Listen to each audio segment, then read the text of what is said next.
No pretenderé, naturalmente, que haya motivos para maravillarse, pero el extraordinario caso del señor Valdemar ha promovido discusiones. Habría sido un milagro que no sucediera tal cosa, especialmente debido a sus circunstancias, por culpa del deseo de todos los interesados en ocultar el asunto al público, al menos por entonces, o hasta que dispusiéramos de nuevas oportunidades de investigación. Un relato incompleto o exagerado se abrió paso entre la gente y se ha convertido en la fuente de muchas interpretaciones falsas y desagradables, y naturalmente de un gran escepticismo. Ahora se ha hecho necesario que yo dé cuenta de los hechos tal y como los entiendo, y helos aquí sucintamente. En estos 3 últimos años, mi atención se vio repentinamente atraída por el mesmerismo, y hace aproximadamente 9 meses que, de repente se me ocurrió que en la serie de experiencias realizadas hasta entonces había una omisión importante, y como tal omisión inexplicable. Nadie había sido aún mesmerizado in articulo mortis. Hacía falta saber, primero, si en tal estado existía en el paciente alguna receptibilidad a la influencia magnética. En segundo lugar, si en caso de existir, ésta aumentaba o disminuía por su condición. Y tercero, hasta qué punto o por cuánto tiempo podría ser detenida mediante tal operación la invasión de la muerte. Había otros puntos que comprobar, pero los que he mencionado despertaban mi curiosidad en mayor grado, especialmente el último, por el importantísimo carácter de sus consecuencias.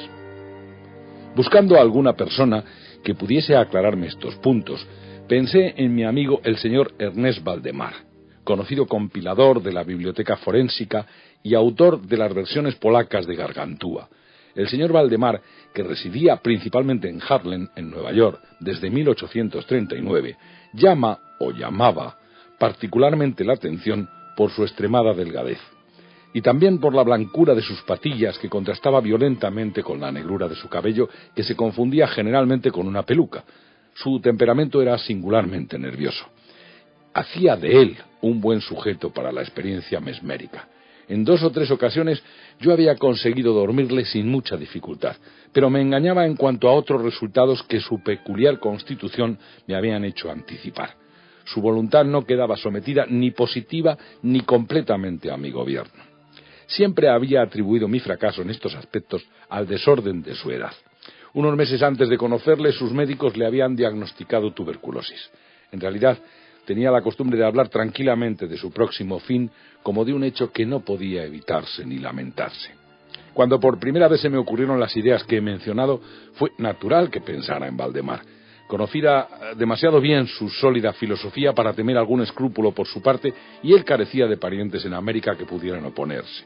Le hablé francamente del asunto y, con sorpresa por mi parte, pareció avivarse sumamente su interés. Digo con sorpresa por mi parte porque, aunque siempre se había prestado amablemente a mis experiencias, nunca anteriormente también había mostrado la menor simpatía hacia ellas. Su enfermedad era de las que permiten calcular con exactitud la época de la muerte, y al fin convinimos en que me llamaría 24 horas antes del término fijado por los médicos para su fallecimiento. Hace ahora más de 7 meses que recibí del propio señor Valdemar la nota siguiente: querido Poe, ¿puede usted venir ahora? D y F están de acuerdo en que no puedo pasar de la medianoche de mañana, y hasta creo que han acertado la hora con bastante aproximación. Valdemar. Recibí esta nota a la media hora de haber sido escrita, y 15 minutos después me hallaba en la habitación del moribundo. No le había visto desde hacía 10 días, y me asustó la tremenda alteración que en tan breve intervalo de tiempo se había operado en él. Su rostro tenía un color plomizo, sus ojos carecían totalmente de brillo, y su delgadez era tan extremada que los pómulos le habían agrietado la piel. Su expectoración era excesiva y el pulso apenas perceptible. Sin embargo, conservaba de un modo notable todo su poder mental y cierto grado de fuerza física. Hablaba con claridad, tomaba sin ayuda algunas drogas calmantes, y cuando entré en la habitación estaba ocupado escribiendo notas en su agenda.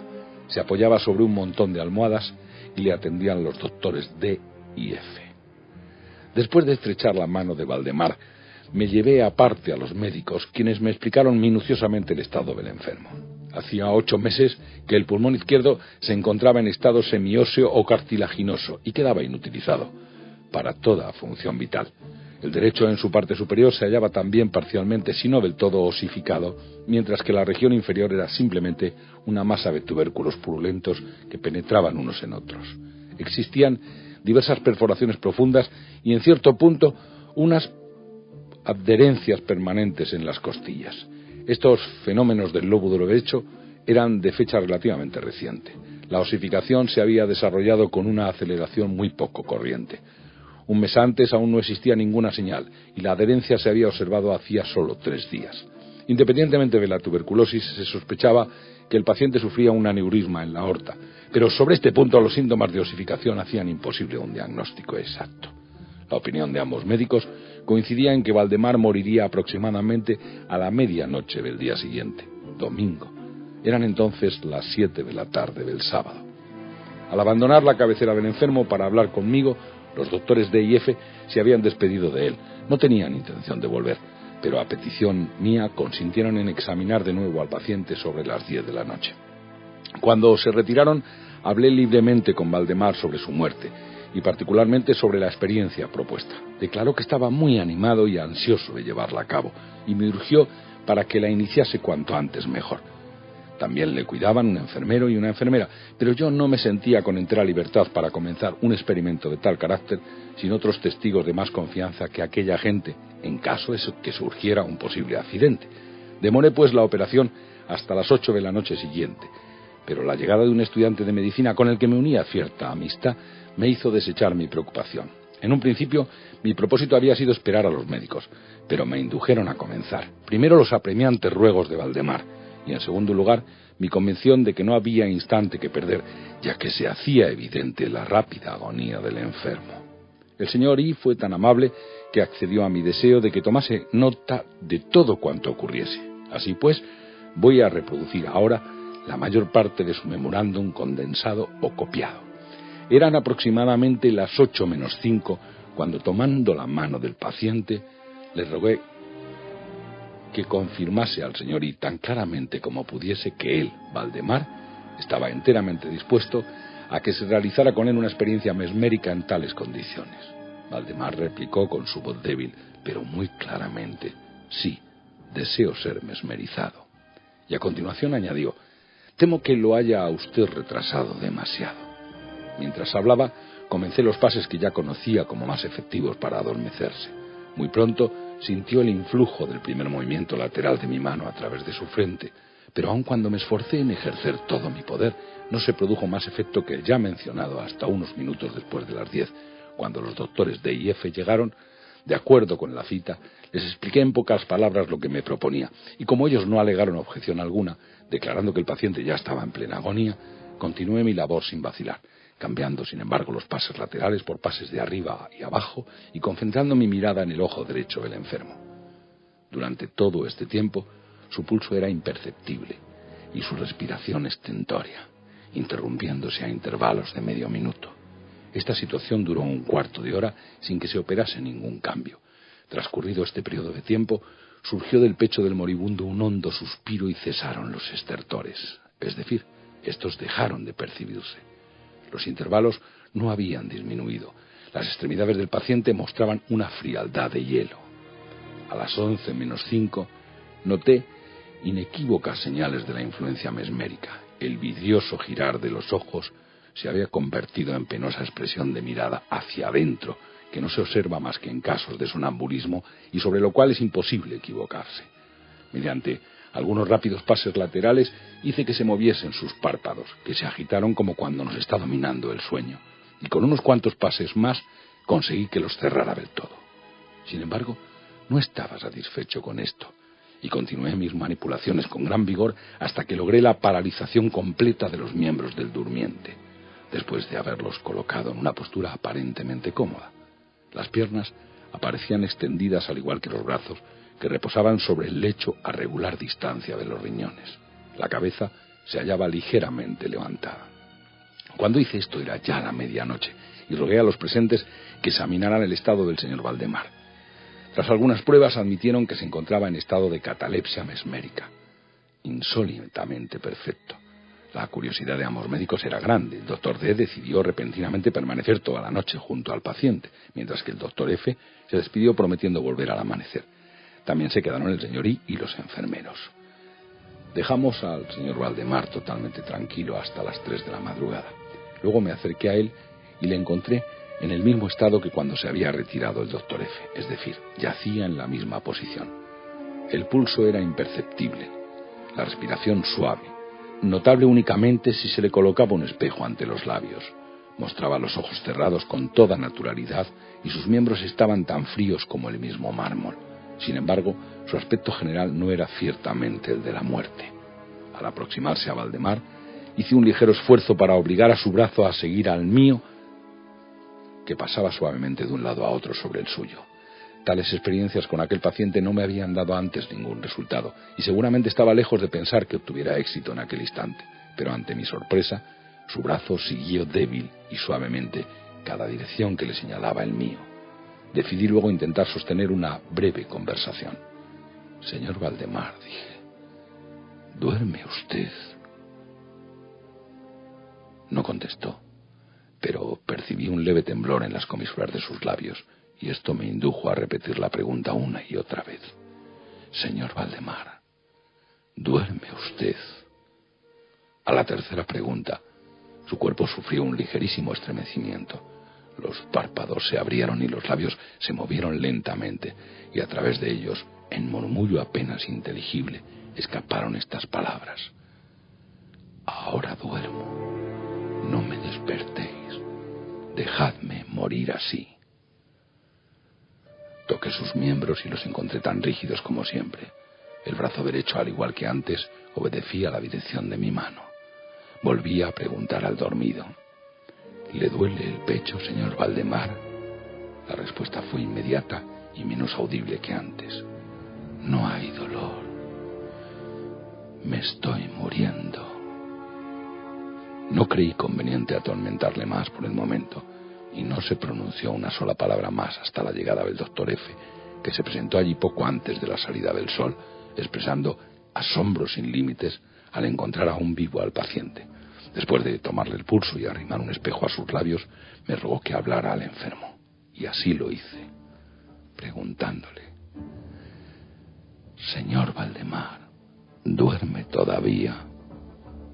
Como anteriormente, transcurrieron unos minutos antes de que respondiera, y durante tal intervalo de tiempo, el enfermo pareció recuperar energías para hablar. Al repetirle la pregunta por cuarta vez, respondió débilmente, casi en forma inaudible: «Sí, duermo.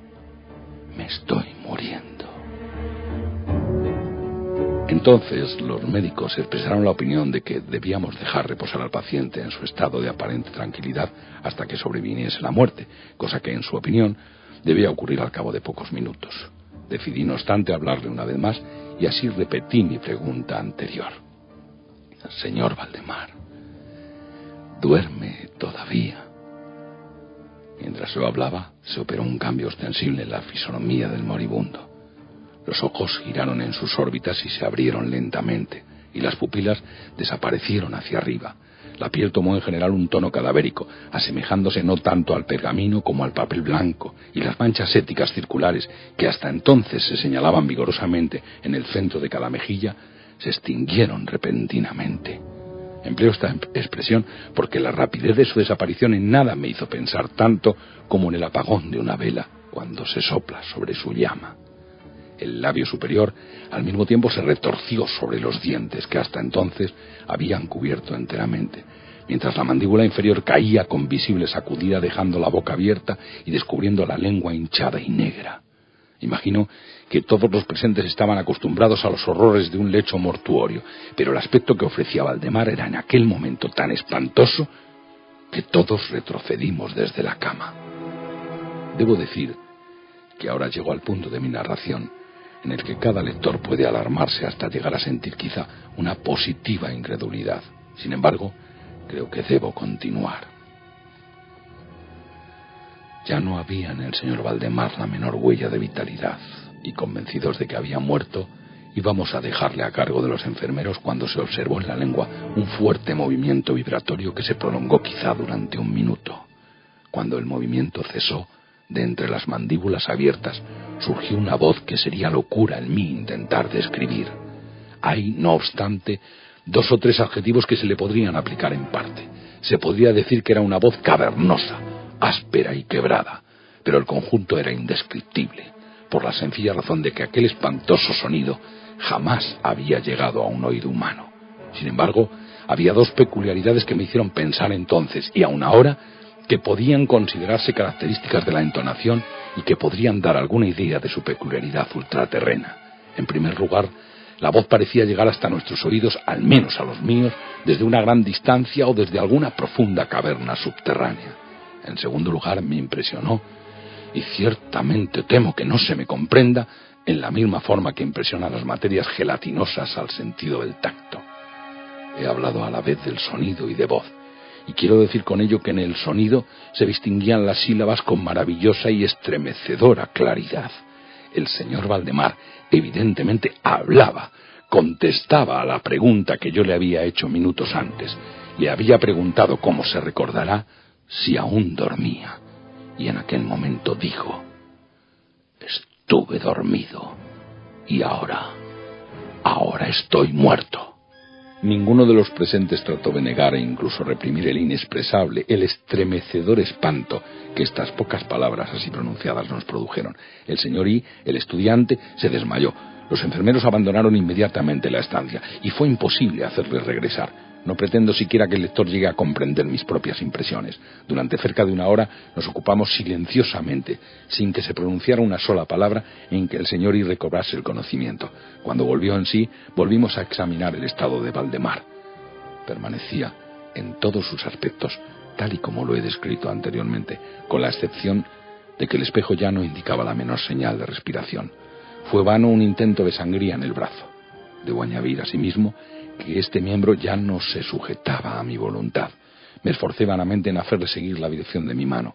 La única indicación real de la influencia mesmérica se manifestaba en aquel instante en el movimiento vibratorio de la lengua, cada vez que hacía una pregunta a Valdemar.